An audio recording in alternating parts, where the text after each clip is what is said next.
Ano kayo, Pamilya de Guzman? Ano ba yung mga character roles nyo dito sa Oo, pamilya? ano bang role nyo as Pamilya de Guzman? Well, ako, yun, obviously, mom. Mom. Yes. Asians, mom? Panganay namin si Mika. Ang pangalan. Tapos si Shuvi yung debutant kasi siya lang yung naka-pink ngayon. Hindi nyo sinama sa GC. MIA kasi ako sa GC natin. Sorry na. Ay, ang kambal sila ni Esnir. Oh, yun nga po yung hindi ko matanggap. Kaso nga lang, nagkaiba kasi medyo nasipa ni Shuvi si Esnir nung palabas sa Soda Pupunan. Grabe. Kambal po kami. Tingnan niyo po, mukha namin. Patingin.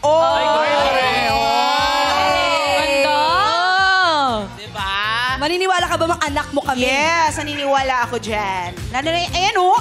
Medyo dito, Sinong tatay duda lang nilang ako. dalawa, ma? Sinong tatay? Adam's apple pa lang, oh. Pero natuwa ba kayo na paglabas ninyo, meron na palang nabuong Pamilya de Guzman? Nagulat ba kayo? Nagulat? Ante, nagulat po. Ako, Teo, nagulat po ako pagkalabas ko. Hindi ko na-expect na yung relationship na na-build namin doon talagang nakita ng mga tao na genuine talaga. Minahal sila. Sa pag-iyak mo, di ba? Talagang Ay, grabe. naramdaman nila yung true love. Ang sakit nun, ang sakit ng araw na yun. Tsaka masaya yung mga fans nyo sa broadcast channel ninyo. Happy 1 million po pala! Yama Akus! Yes! Ano naman ang message nyo sa mga supporters ninyo?